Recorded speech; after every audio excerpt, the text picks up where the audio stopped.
Hey guys, this is Justin. On April 30th, we interviewed 24 guests in a 12-hour live stream to raise money for Susan G. Komen in conjunction with our friends at Spot Gamma.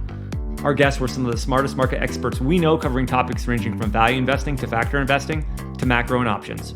We are releasing each of the interviews in pairs of 2 over the week following the live stream to bring our guests' insights to our audience in shorter videos and to continue to raise money for a great cause. If you are able to, we encourage you to donate using the link provided alongside each video. As always, thank you for listening. Please enjoy our conversations with Tobias Carlisle and Wes Gray.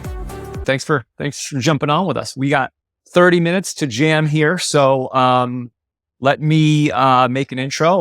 Not that you need one, but Tobias Carlisle, founder of Acquirers Funds, author of multiple books, including The Acquirers Multiple and Quantitative Value, host of Value After Hours. And did you podcast today? I think you might have one today, right? Yeah. Kind of competing with the marathon here, buddy. But no. Hey, and just as a reminder, the purpose of today's event is to support the Susan G. Komen Foundation.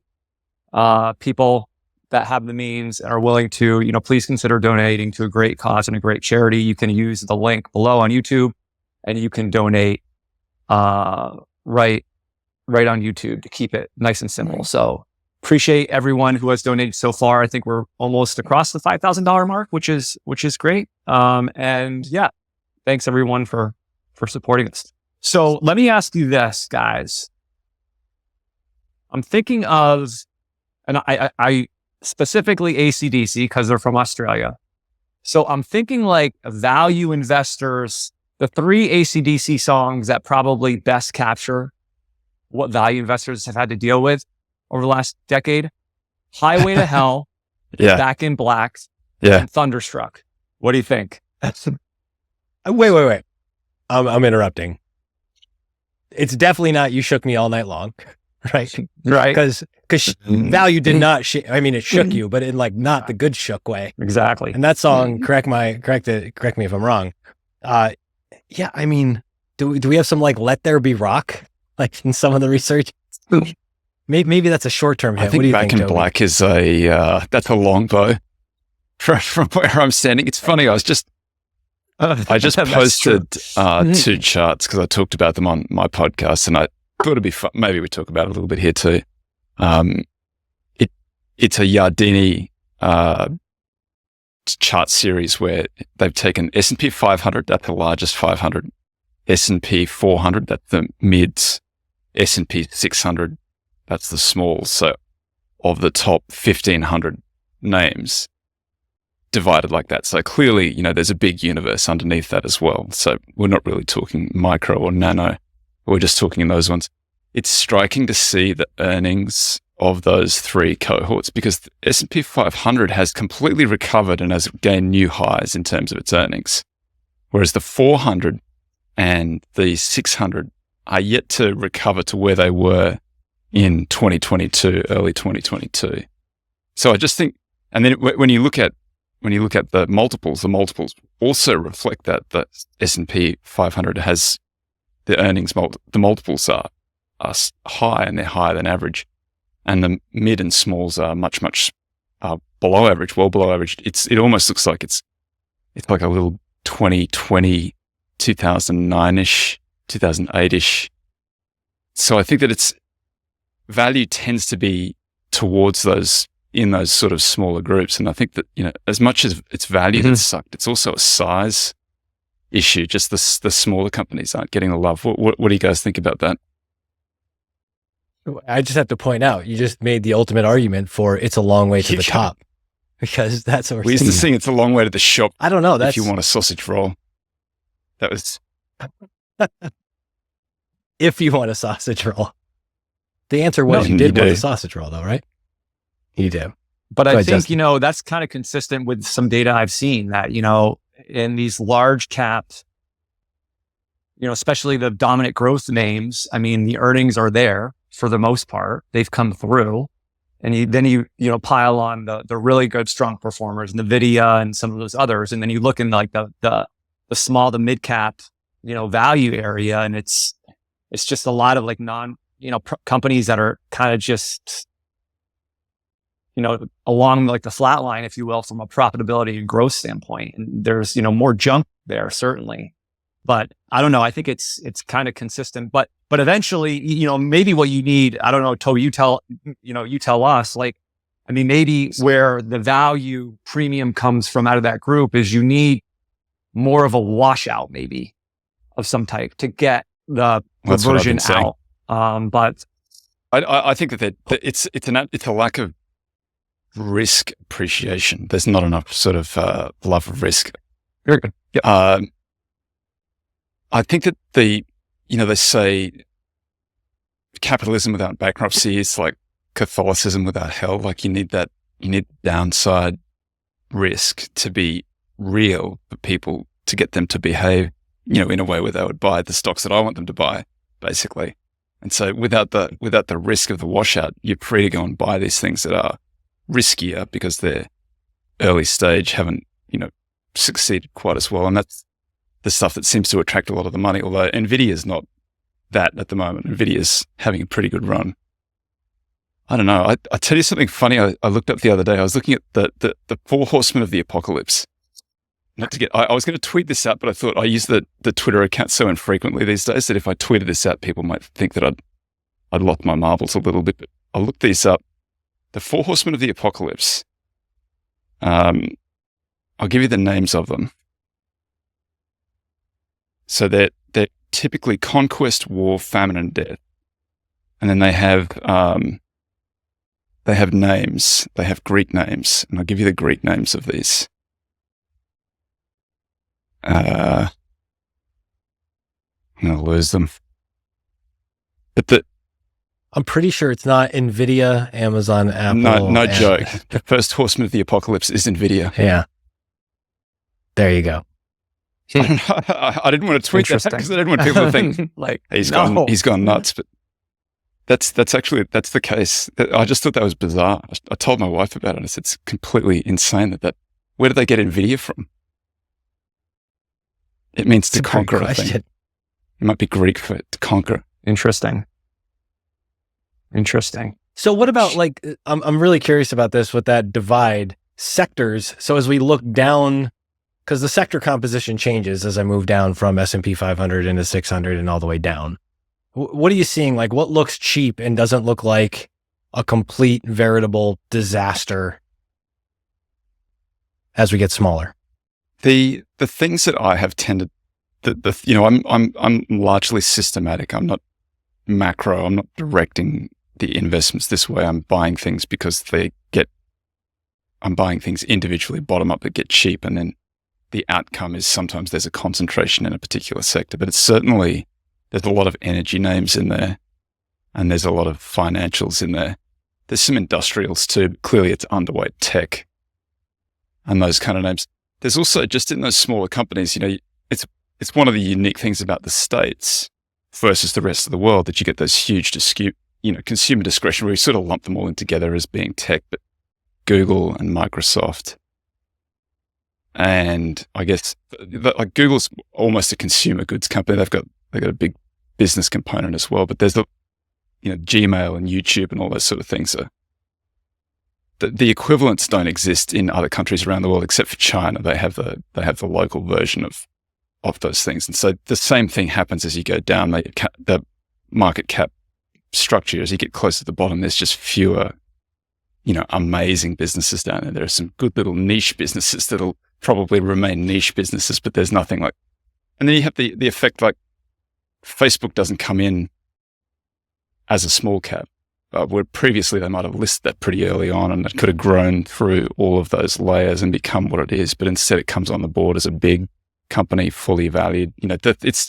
These things are private now, like OpenAI is like 100 billion private. SpaceX is, bigger than that. When they come on the boards, they're S&P 500 companies. Yeah, you don't get that benefit of that value migration that you might otherwise get if they were smaller companies, riskier companies maybe, or cheaper companies maybe to start.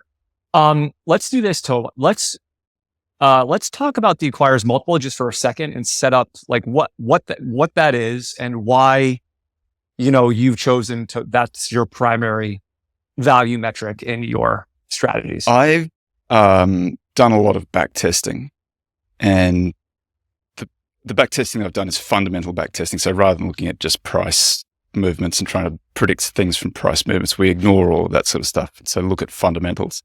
If you look at fundamentals, it's pretty clear that the biggest returns accrue to value-based fundamentals. So very simple price ratios like price to earnings, price to cash flow, price to book. Even though price to book's got lots of problems, it's still reasonable. It does work as a price ratio. There are others that work better. Flow metrics work better. So price to cash flow works very well. Price to free cash flow. When we ran the test in 2010, we found that the price ratios that worked the best were operating income defined as either EBIT or EBITDA or any other construction of it versus enterprise value. And the reason is probably that there's quite a lot of information in enterprise values, market capitalization, plus any cash, minus any liabilities like debt or preferreds or minorities and so on. And the EBITDA number gives you to earnings before interest and taxes, depreciation, amortization. So there's more information than in like a price earnings ratio. We compared, so those are obviously very simple price ratios. Then you would say, well, there are some simple things that you could do to improve just the price ratio. And naturally, then think like a value investor. You'd say, well, healthier balance sheets are better cash flows are, the more of your revenue that you convert into cash flow, free cash flow, the better your business is, the fatter your margins, all that sort of stuff. The funny wrinkle to it though is that the magic formula was the first sort of quantitative strategy that I had ever heard of. That book came out in 2006. And then there was an analysis of it that was done by James Montier, where he said, if you just look at the value metric there, the EBIT to EV, you get even better returns than if you use both the return on invested capital and the EV, which sounds counterintuitive, but it's probably because the magic formula is finding stuff closer to the top of its earnings cycle, closer to the top of its business cycle, whereas EV/EBIT's really finding stuff that's really bombed out and has the potential to mean revert at a business level and at a price discount level. And so that's why I prefer the acquirer's multiples, just simply that very simple cut to start off. And then I look sort of at the cheap stuff, try and find the stuff that's otherwise healthy, got a pretty good balance sheet, pretty good cash conversion, because that's ultimately what business is. That's what you want. And we form portfolios on that basis. And so I have two. I run ZIG, which is mid and large cap. You can think of it as like the largest 25%, equivalent to the Russell 1000, but it's that kind of universe. And then I have Deep, which is small and micro, which is equivalent to the Russell 2000, which is the smallest 2000 out of the biggest 3000. So there's still some companies beneath that, but it really does run into that thing that I was talking at the start, where it's exactly the same strategy in both funds. But ZIG has done much better recently because it's got access to, it's just in that part of the market that has moved, and Deep has suffered because it doesn't collect any of those names. And it's funny that over the course of I've been running ZIG for coming up on 5 years now. And I track little statistics, and one of the statistics that I track is the median market capitalization of the portfolio. And it's been amazing to watch it crash over the last sort of 18 months from median market capitalization. That portfolio was something in the vicinity of $40 billion for market cap. And I think now it's down around 9 or 10. So it's come in a great deal, which is just the market expanding, all of the bigger companies expanding and leaving behind all of the small and mid and micro, nano type companies. So I think that's a mean reverting phenomenon. I don't think that that's like a secular phenomenon. Or there's a lot of people who feel like that is like they're just not getting flows. They're never going to get flows. It's all over for those companies. But I think it's mean reverting. It's happened lots of times before. We saw something similar in the end of the 1990s, early 2000s. And that was what created that sort of golden era of private equity taking public companies private, and activists, all of those activists like Bob Chapman, and Dan Loeb, when he used to send the poison pen letters, they'd attach the nasty gram to the 13D filing just to draw attention to something, often it was pretty egregious. It was worthwhile. And then it spawned a whole industry of that. And I can easily see that happening. And I know that there are people out there who are looking at these companies. That's been one of the funny things. Private equity's got so much money, but private equity really hasn't done a lot. And I think it's because these businesses, even though they're small and micro, they're still quite big. And it might be one of the reasons why the cohort that is listed hasn't performed as well. There is a little bit of adverse selection going on where the best are taken private. The rest are sort of able to run amok, to a little bit frontier, the small and micro stuff. They're not as well managed as the bigger companies are. I'm going to kind of pivot here for a second. How long have the two ETFs been around? Remind me again. Zig is coming up on 5 years in about 2 That's weeks. the name, by the way. One of my favorites. Yeah. As a Ziegler, really pros. There you go. Zig and Ziglar. Endorsed. It's hard to cut through. It's hard to have something that people remember. So that was why that one.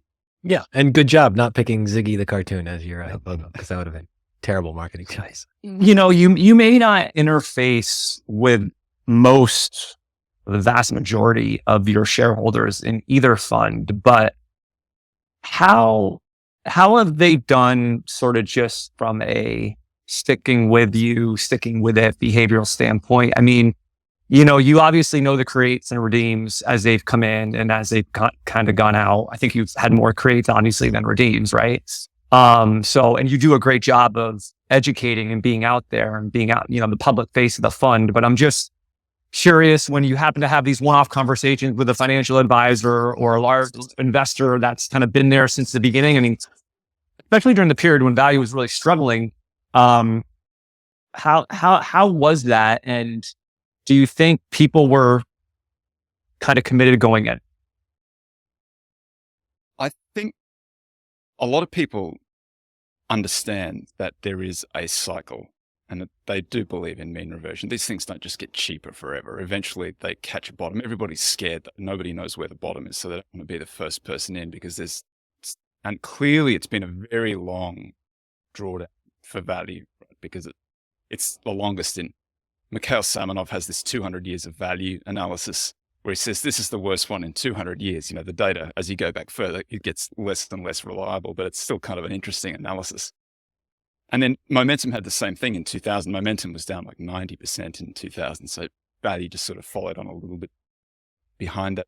I think there's a lot of people out. There's a lot of common sense in it. If you have the less you pay for cash flows, all else being equal, the better you're going to be.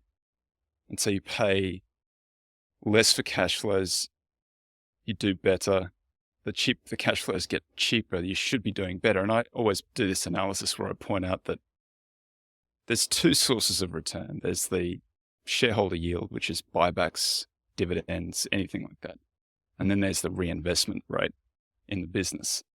And the reinvestment rate turns a little bit on the ability of the company to maintain a high return on invested capital or to grow its return on invested capital over time. And the thing about these businesses being beaten up is that they're at a point in their cycles where their returns on invested capital aren't great, but they're not always bad. If you look back through history, I mean, everything like energy had a shocking 2020 when energy traded at a negative barrel of oil out of the ground because there was no storage anywhere for it. That's clearly going to be a short-term phenomenon. And we've seen $100+ barrels of oil since then. Through my investing life, which is now sort of 20+ years, I've seen oil do crazy things like that. Oil is up and down and all over the place. And when oil is up, there's a lot of investment in the sector. It's true for every other industry. They're all a little bit cyclical. Some are more cyclical than others. When they're down, they attract no attention, no capital, and their cost of capital is high. And then you want to be a supplier of capital to those guys at that price. And then at some point in the future, it recovers. I think that most people sort of do understand that. They're just worried in the immediate moment that they haven't yet found the bottom, and they feel like they can divine the bottom when typically you're never going to pick the bottom. You just find when the opportunity looks good, then it's time to trade on. That's been my experience. And sometimes you get lucky and sometimes you're a year or two ahead. People who say early is wrong don't know.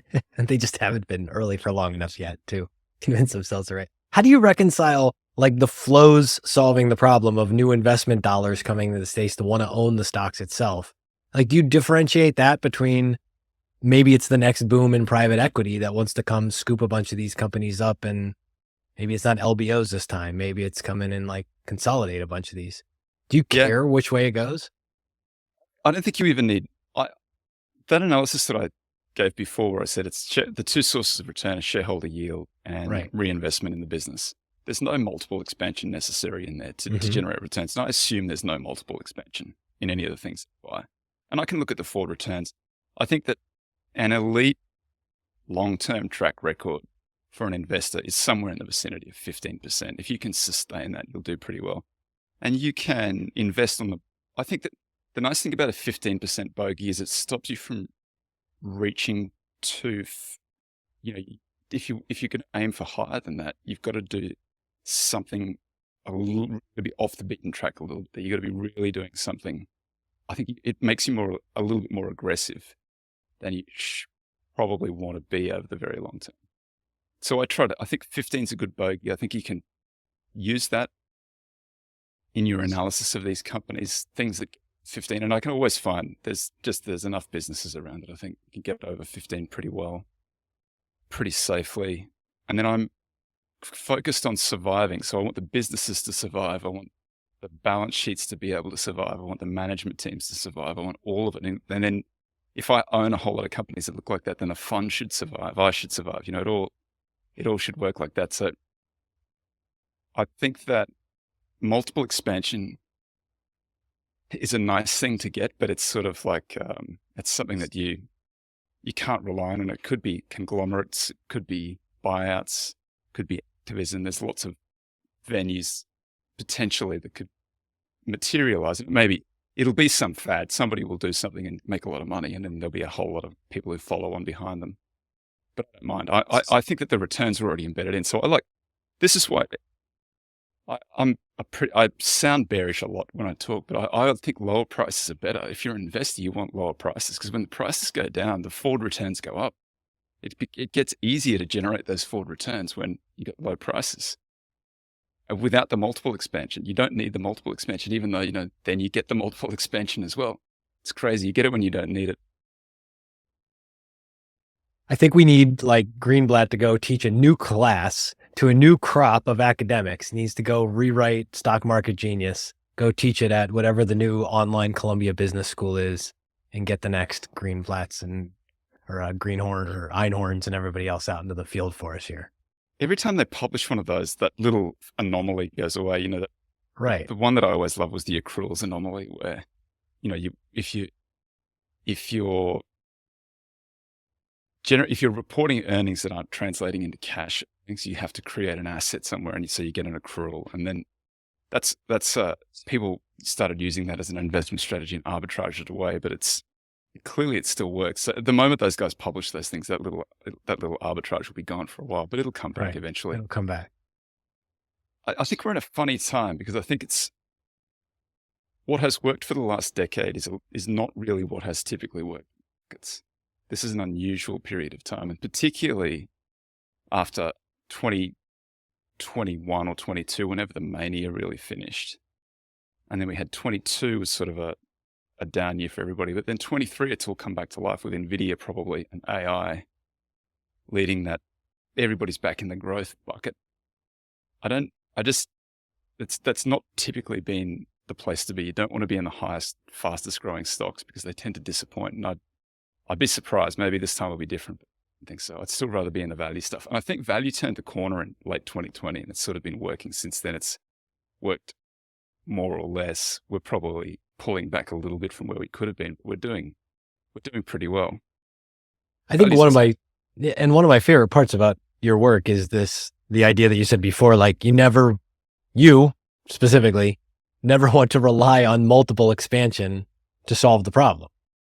That's a really different view than what you would have than any like growth investor or many tech stock investors or other things where it's like, no, we want price to outstrip earnings growth or multiple other things to get there.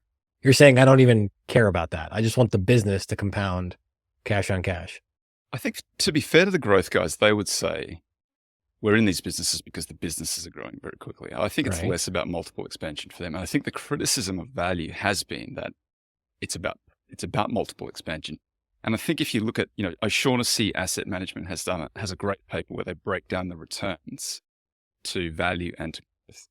And the returns to growth are, you do get, in fact, faster earnings growth than the rest of the market.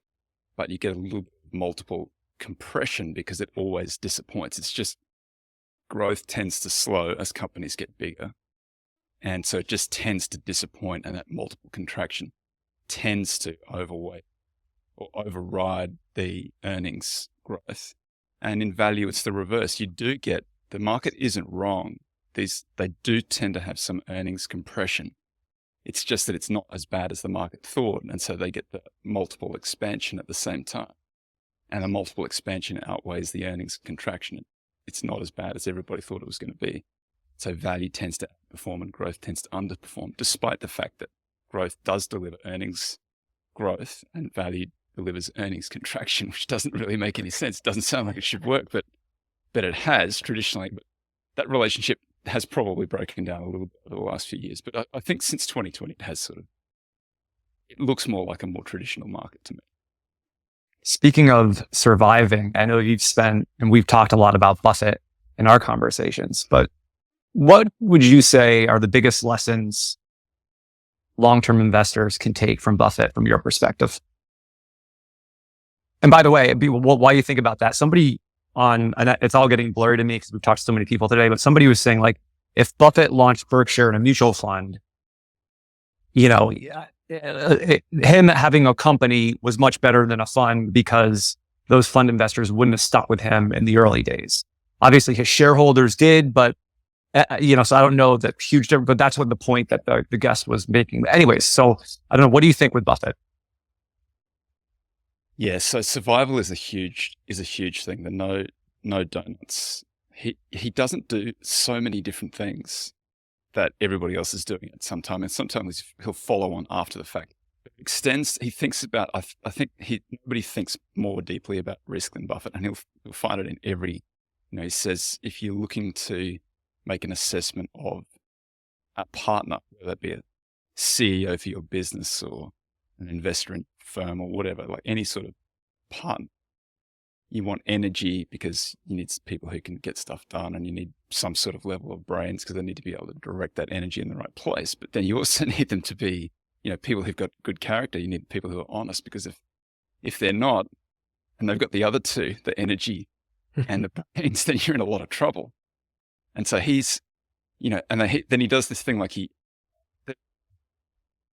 I don't want to be naming the names of the people but there's a pretty famous story how he thought that he had too much risk concentrated in the Twin Towers. And he asked his CEOs of his insurance companies, just not thinking, this is pre-2001, not knowing that anything was going to happen, not thinking that anything was going to happen. Just if something did happen, we've got too much risk there. And so he instructed two CEOs who had the concentrations to take down their exposure to the Twin Towers. And one did, and one didn't. And you can read the letter that he wrote just after that. He's effusive in his praise of the one who did, and the one who didn't doesn't get mentioned at all. And that's the way he operates. He's praising by name, criticizing by category, as he says. But I think that he's aware that you don't want to be creating enemies either. You don't create enemies, do business with people. Like, he's thinking about it in so many different dimensions. And I think that that's underappreciated. That part of his success is just simply his longevity. That you can have bad periods where mutual fund investors would pull money out, but provided you survive through, could be a decade of underperformance, if you get out the other side, then probably have a market that's now cheaper and more suited to your style. You could then have your very good run. And he's managed to do that. He's managed to survive and compound, survive the bad periods, do very well in the good periods. And that's sort of one of the underappreciated secrets of his success, I think. That's a great response. I know these half-hour sessions are kind of tight, so we have like maybe another minute. Sorry to rush you off here, but the last sort of standard closing question is, we're asking everyone this. What is one thing that you're seeing right now that you think others should be paying more attention to? Yeah, that's interesting. Well, I'm probabilistic in the way that I invest. I don't anticipate I'm not trying to prepare for any great crash or anything like that. I think that you should expect a 50% drawdown in the markets at any given point in time and make sure you can survive that. So just putting this aside, then here's my macro prognostication. I've been watching, the 10-3 has been inverted for a very long period of time. If you look at where the front end is pinned, it's higher than it was 12 months ago. The rates that the market are paying are higher and higher. And the back end is starting to respond to it a little bit. As the rates come up, if you can get a better rate risk-free or low risk with government treasuries, and you look around how risky the stock market is, there should be a little more of a discount in the stock market than there is.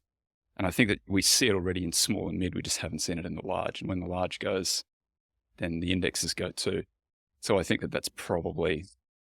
I think that there's some math to this, like there's some gravity to this market. At some point, the gravity catches up. It's like Wile E. Coyote and the Roadrunner. It doesn't necessarily know when it's going to happen, but it does eventually catch up. How are you guys feeling? How are you feeling, Justin? You're a good athlete. Are you hanging in there? It's been a long day. It's a marathon. Let's just put it that way. Oh yeah.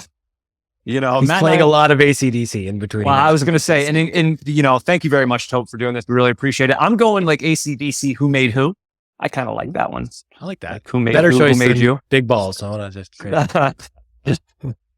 All right, Tope. Thunderstruck for me. Thanks for I love it. All right, thanks, Toby. Good seeing you, Justin. Good seeing you. Good seeing you too. Yo, guys, what's cooking? Hey, man.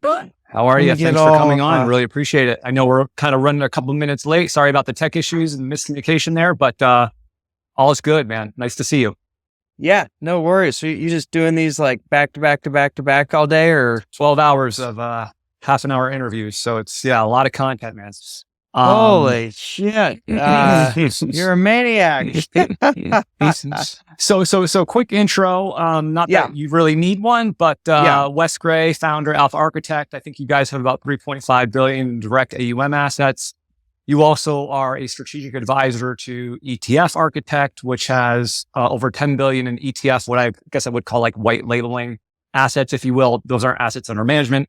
And you're representing over 50 funds at this point, which it's really been a fun, we're going to talk about that in this discussion today, but it's been fun to see the growth and the success that you've had with both firms. But, you know, ETF Architect is the newer of the two for sure.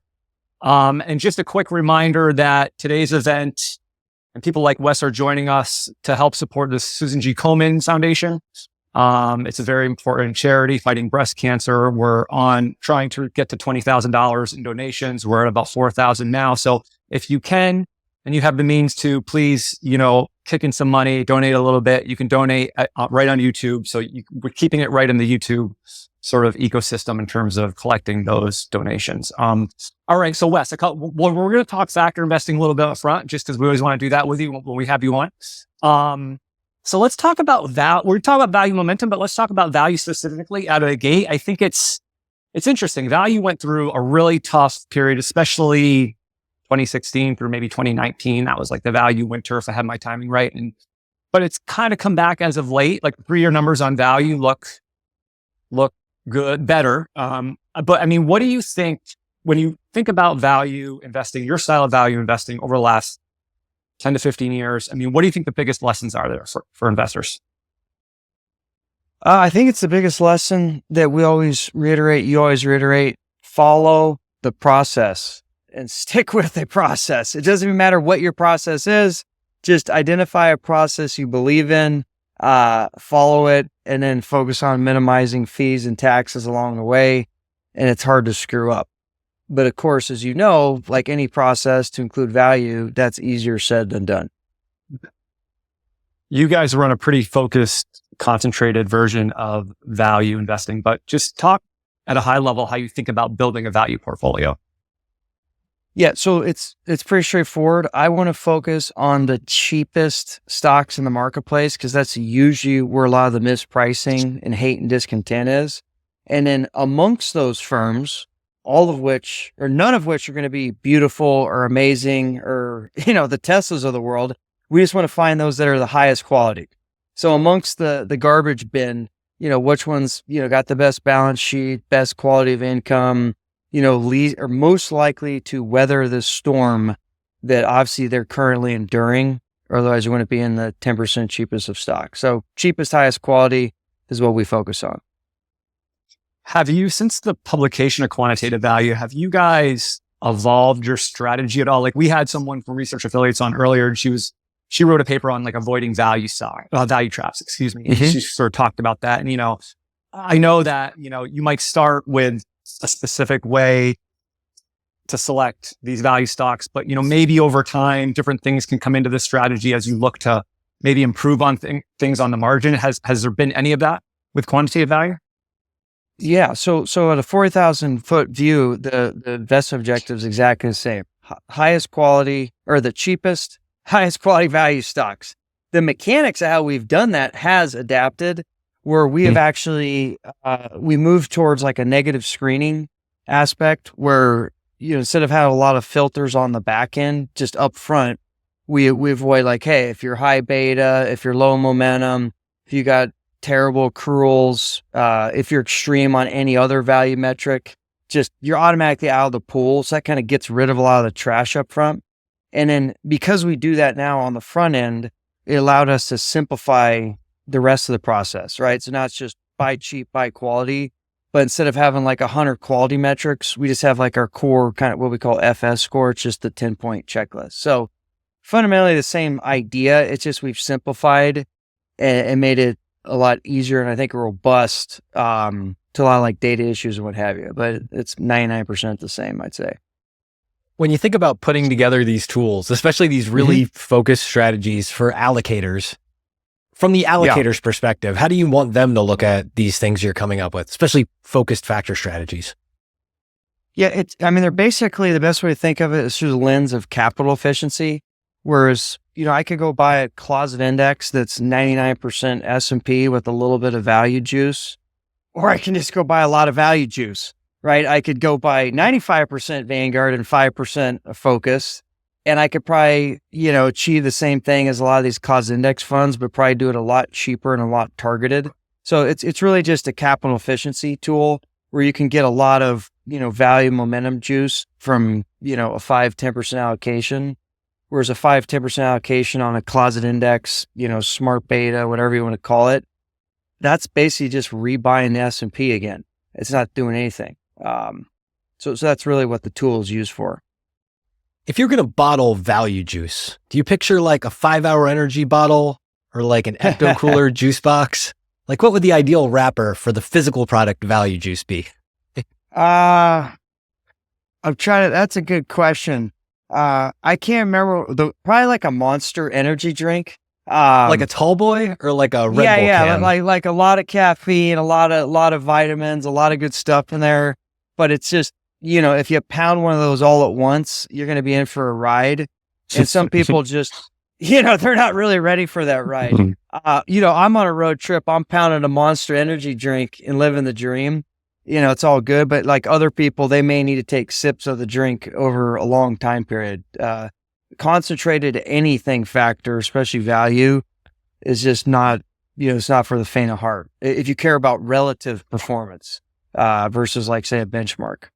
Well, let's talk about relative performance for a second. Sector, thinking about like sector and getting overly concentrated, how much should investors care about going like, I really like value, but if it all accumulates into, I don't know, the utility sector or something, how do we think about sector concentrations? Yes. So I think, we think of it from a long only context. If you ask me about like a market neutral context, I'd have a different answer. But from a long only context, which is obviously what we focus on and a lot of people do, I think it's important that you go to where the cheapest, highest quality stocks are. So for example, if it's 99 and I'm sector constrained, I don't want to put 50% of my capital in tech when the cheapest tech stock is 100 times PE. That's stupid, right? So, and the reality is that pain, discontent, and hatred of mispricing is generally correlated in industries, right? It just is what it is.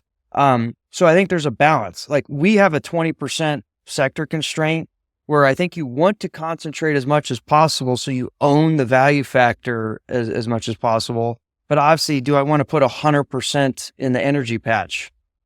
Probably not. That's even too crazy for me. So I think it's just, it's probably more art versus science, but I do believe that unconstrained to a limit is probably the best way to go if you care about long-term factor premium harvesting. Obviously, if you care about tracking error, then you're going to sector constrain everything to minimize your beta exposure and your sector drift risk. But that's not really the game we're playing. We're doing the 20-year horizon thing. And you're looking at it from I'm saying the product level, meaning like the vehicle level, not necessarily like the allocator might worry more about their tracking error and things like that, right? Yes. Yeah, exactly. Yeah, you got it. So our product in particular, in general, well, not just our product, but just focus factors are going to generate a lot of tracking error. And most people, as you know, view these things as silos. So even though they should be viewing them in a portfolio context and being like, hey, what fun is that though? Yeah. Nobody actually does that. But if you were like a rational, like Eugene Fama student that does everything correct and rational, you should only be thinking about what's the contribution of this fund to my overall portfolio risk reward. But that's usually not what people do. So that's what I'm saying. Like these concentrated funds have a lot of tracking error in a siloed sense, even though maybe on a contribution margin, it doesn't do anything, in the grand scheme of things. Yeah. Just because you picked up the 6-pack of value juice doesn't mean you should pound your way through the whole thing. And I did realize it has to be the tall boy because to fit pain, discontent, hatred, and mispricing onto a can, you need a lot of real estate. Yeah. You need a lot of letters to fit it on there. You got it. Shift me to momentum for a second. Momentum is seemingly done not so bad in the last few years after getting a bad rap for a minute there. What's going on with momentum these days and building momentum portfolios? Not much changes. We're pretty boring, right? Just buy winning stocks. Stocks that are moving, own them. Stocks that aren't moving, get rid of them. And so that fundamental concept still applies and always has applied. And that's what we've been doing. And, obviously it's been working. And, if you get in like super choppy markets with a lot of volatility up and down, momentum, isn't always the best, but we've kind of been in this general bull market where there's a lot of trends. So momentum strategies have, held up. When you think about combining, and this probably goes back, this might have even been how I initially found you. I'm thinking of post-financial crisis, the Asness, Frazzini, I forget who else was on it, the Value and Momentum Everywhere paper. Yeah. What are the benefits from your perspective, high level? Why combine value and momentum? Are they chocolate and peanut butter? How do you see this?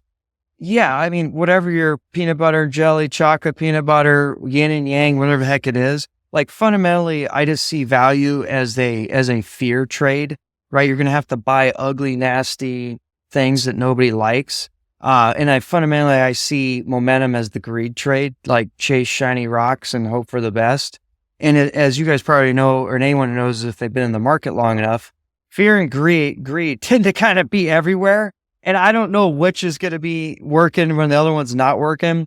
So instead of trying to guess on which one I want to exploit at a given time period, I want to take advantage of fear and greed because I think fundamentally that's what's always going to be existing in financial markets, regardless of who's playing or what's involved and level of technology, et cetera. So I'm really curious. You changed something with the rebalancing process recently in at least one, if not a couple of the strategies. Yeah. What'd you change and why? We were just talking to Corey Hofstein earlier about rebalancing and curious what you have to say about this. Yeah. So on paper, it's always most factors, if they actually work, they should work better. The more fresh they are, right? Like you don't want it to decay in the factor, but that, of course, that's operating in a vacuum, net of operational constraints, net of tax, net of frictions, all these sort of problems. And so generally what we had done was quarterly, we felt very good confidence. And then now that we run like a massive ETF complex with a lot better technology, a lot more skills, a lot more knowledge, a lot more data, we've basically came to the conclusion that we can cost effectively after tax, after frictional costs, after trading costs, et cetera, take advantage of, the benefit of higher frequency trading. So yes, it costs more, but we already knew kind of like the gross benefit. And if we got more confidence and fine tune our estimates of what the frictional costs are, and we feel that the net benefit is positive, we're going to do that. So that's why we kind of moved it down, from quarterly to monthly across the board. And, TBD, but we feel pretty good that it was a good decision. And that's in the momentum strategies, or is it in both? It's in all of them. It's in everything? Yes. Now, organically, obviously momentum strategies just will always have higher turnover because they're just changing more often. Value, as you know, even if you reassess them more often, that doesn't mean they trade more often, right? Because I like the cheap things nobody likes. They just stay that way potentially for years. So even though you may refresh your program every day, you're still going to be owning whatever cheap thing everybody hates for a long time potentially. So even though we've upped the frequency to give us opportunity to change it, to freshen the factor, for value, it doesn't actually make the turnover go up that much. For momentum, it actually does a decent amount. But we like that because momentum is a strategy we already knew you had to trade a lot to get it to work. Could you just talk about one of the things that you guys outlined in quantitative momentum was consistent momentum was better than volatile momentum. But can you just kind of talk about that concept? Yep. So there's basically, generic momentum from an academic perspective, like intermediate term momentum, like just say, hey, last 12 months, let's rank everyone from 1 to 100 by the ones that basically did the best, right? That's just generic momentum. But that's just kind of looking at a point in time in what they call like the cross section, like at a point in time across everybody. But intuitively, not just from academics, but like traders and people in the marketplace, well, why don't we look at the path, right? Because, you could have an FDA approval and a stock goes from, $1 to $2 in a day, or you could have another stock that kind of like slowly moves up over 2 or 300 days or 252 trading days and also goes from 1 to 2. Well, it turns out that kind of smooth, slow moving momentum, like the path of how you got your high momentum actually matters for continuation. So all else equal, we want to stick with high momentum securities, but one of those that have like, I guess you call it smoother, less volatile paths to get there versus, FDA approval yesterday. Yeah, I find that little interesting concept very intellectually stimulating for some reason. I think it's important. Yeah, it definitely is. And it ties a lot to the theory of why momentum works, and it makes sense to do it that way, which is why we do it that way. All right, so let's talk about section 351. Explain to those listening and watching what this actually is. Yeah, so anytime you quote a tax code, you're going to put everyone to sleep. But section 351 is basically allows you to fund C corporations with assets without having to incur a tax hit along the way. Well, why the heck would that be interesting in this context? Well, within 351, there's a specific regulation tied to RICs, registered investment companies, like i.e. ETFs. So basically what 351 allows is if you have a pool or a syndicate of like a bunch of people contribute where they have diversified portfolios of low basis securities, they can basically use those securities to seed an ETF. And you can imagine there might be people out there, I got a bunch of low basis stuff I can't do anything with. God, I would love to just dump all this into an ETF so I can regain, my tax efficiency, maneuverability, what have you. And that's what 351 allows in the infrastructure side of things. And I mean, I could see family offices that could make sense for, I don't know if there's ownership restrictions in terms, but could this also work for like RIAs, like to have clients? Yeah, of course. We've done multiple, actually we're starting to do a lot of these now for RIAs, family offices, and anyone that cares about their managing their taxable wealth in a friendly way. Everyone knows you have to get into the ETF wrapper. It's just a question of how do I do that tax efficiently? Mm-hmm. But I know that's where my home is, especially with regard to equity or tactical. 351 is just a tool in which anybody that cares about tax efficiency can use to basically access the ETF infrastructure and the wrapper. I mean, it's huge from a tax standpoint. If you have, very high net worth individuals that, you have them in an SMA or something, and there's going to be some tax liability each and every year, and you kind of add that up over time and you try to compete with the ETF wrapper, it's just hard, it's almost impossible to overcome that tax benefit of the ETF, I think. Yes, especially if they pass a 45% capital gain tax or whatever the heck's in that recent, tax thing coming out of the Biden's commentary. Yeah. The ETF became a lot more valuable from a tax structuring perspective. I know I'm probably missing a lot of use cases, but what are the most sort of common? We talked about the RIA, family office. What else?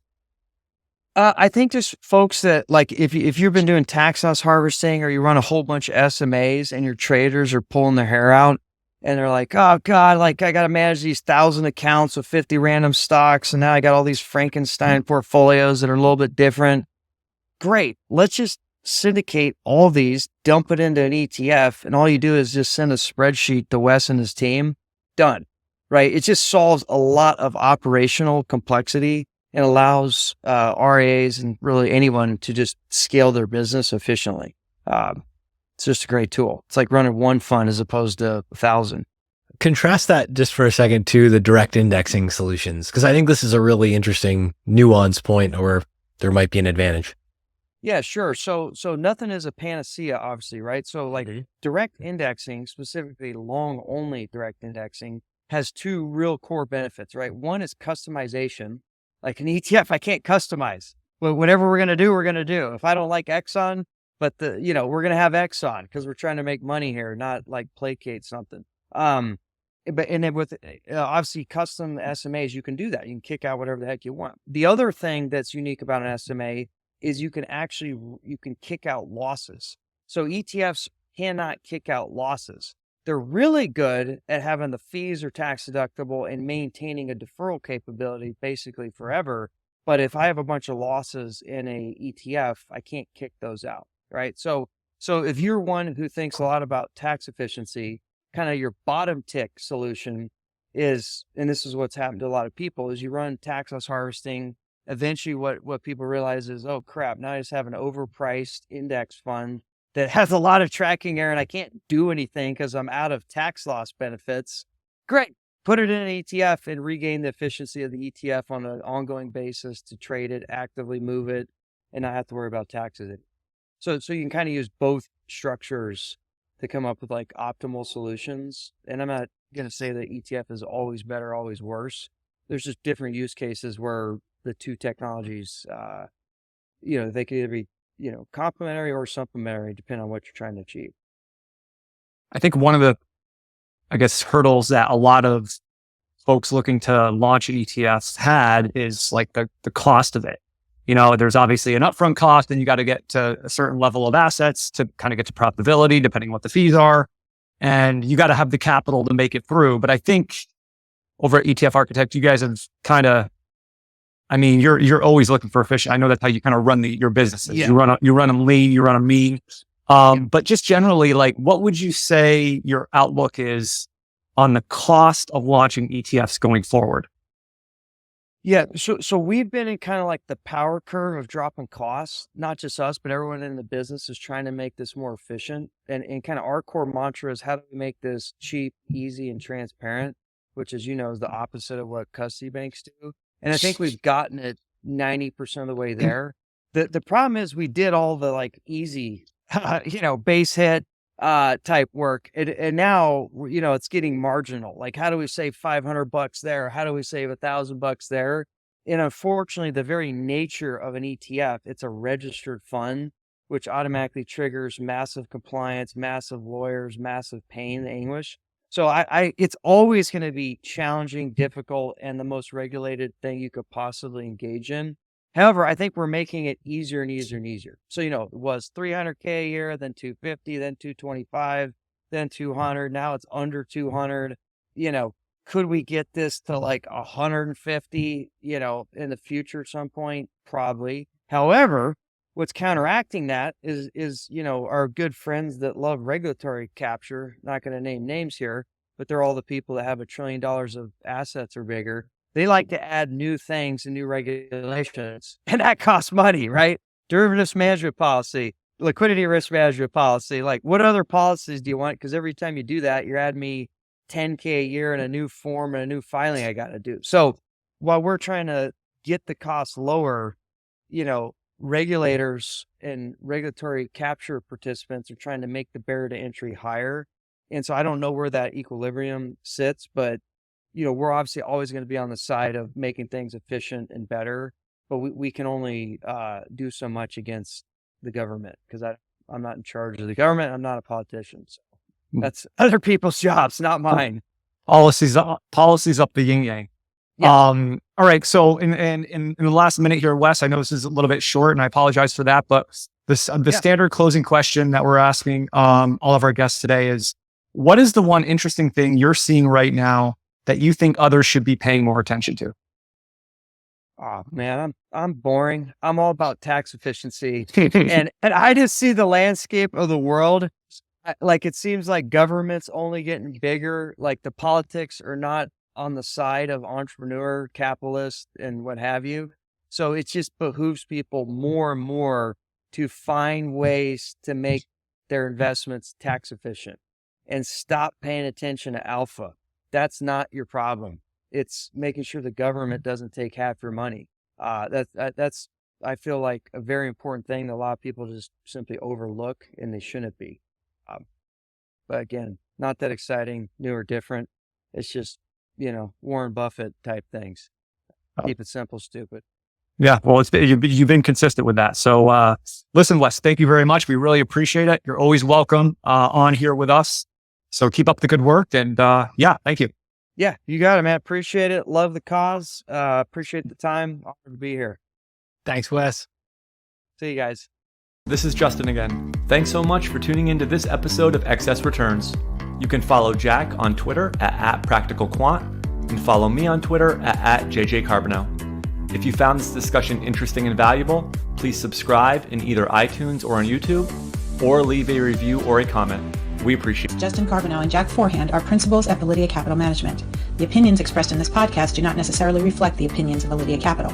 No information on this podcast should be construed as investment advice. Securities discussed in the podcast may be holdings of clients of Validia Capital.